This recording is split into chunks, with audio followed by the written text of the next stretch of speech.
Have you ever woken up early one morning, walked outside to start your car and seen a sign that says "Gone on Vacation"? You know what the first thing that comes to mind when seeing a sign such as that where your car used to be is? Somebody has stole my car. But the truth is, your car just got tired of being poorly maintained, which brings up a key feature that we need to know in today's society and economy, and that is how to properly maintain your vehicle with oil changes and proper fluid checks. So today I'm going to give you the know-how and knowledge on how to properly change your oil. My name is Paul Ludwig. We're going to get started off with some key features and items that you're going to need for this process. Of course, the first thing you're going to need, motor oil. Specifically the kind that is asked in your owner's manual or book.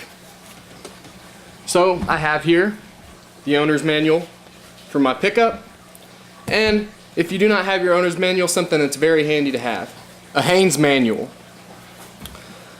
Another thing that you're going to need is an oil filter. Seen here. This is the proper fit for my current vehicle as found in my owner's manual. And then a list of the proper tools you're going to need, also as followed, is a ratchet, the proper socket for your oil drain plug, a oil filter wrench. I like the adjustable kind because it works for multiple vehicles and not just specific to my own. An extension for hard to reach places if necessary. And of course, some rags because it's going to get messy. And first of all, or last off, you're going to need a funnel to put your oil back in the car.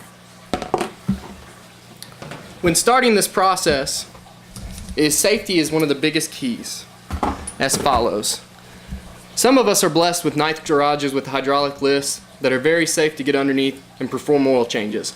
But for those of us who are not blessed with that, in vehicles who are not high enough to slide under, we have to elevate our vehicle to properly change the oil.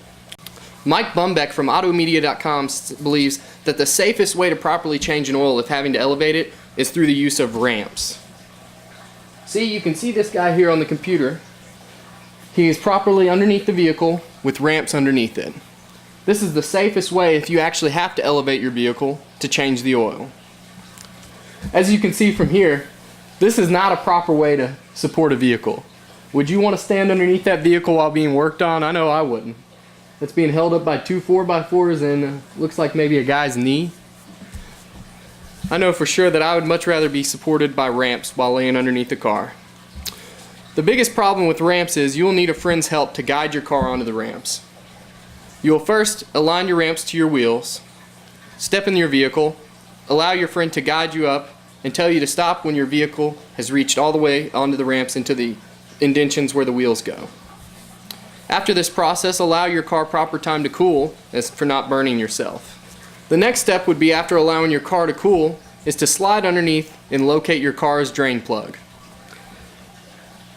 You can see in this image it is clearly pointed out in red, the vehicle's drain plug. Some are positioned on the side and some are positioned on the bottom. Mine happens to be a 5/8. I know this from experience and changing my oil regularly. After loosening your oil plug, you would want to loosen it just enough with the ratchet to where you can finger loosen it or finger tighten it. Then you want to slide your oil pan into place in order to catch all the oil. You then pull the oil plug out completely and removing it out of the pan so you do not have to search for it later. Allow proper time for all the oil to drain out of your vehicle. Replace your plug with a little bit of oil around the ring for a proper seal, and then locate your oil filter. This is just a visual aid for you to show you kind of where the oil filter is in location. Some vehicles have it in the edge of the wheel well for easy access. This is one of them. Alright, you will then need your filter wrench.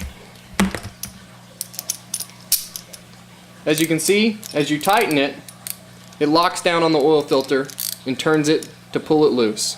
You then want to replace it with your new oil filter, which I have here. You would want to fill it halfway with new oil. I would say fill it all the way, but some of them are positioned sideways and some of the oil then begins to run out. You begin to tighten this on all the way. I tighten it to a hand tighten and then one turn with the ratchet again, just to make sure it's tight enough and there's no leakage. Upon putting in your oil filter, you will then want to slide out of your vehicle because draining the oil is completely done. We will then be on to filling up the car with new oil. You'll show this by locating your oil fill cap. Most of them are on the top of the motor or your valve cover on the side. This is where the funnel comes into play because you don't want oil all over your engine because it creates smoke later on. One of the main things I do when filling my oil completely in my vehicle is I stop about a half quart before it says specified. And that's just for any leftover engine oil that's still in the pan. I then begin to check the oil using the dipstick, which is located on the front of the motor, normally with a little tab that says engine oil. You pull the stick out, and then you will wipe it clean, replace it, and then it'll have a level between low and full. You will need to continually fill your oil with little bits at a time until it reaches the full level. Upon starting the car, you are then experienced with tons of joy because you've just had an experience for the first time with your own personal vehicle. So when you get in it, you know that everything's done right and properly. Another aspect is saving money. On average, an oil filter and a jug of oil cost around $18, whereas any normal oil place charges an average of $30 to change your oil. Again, this is Paul Ludwig on how to change your oil.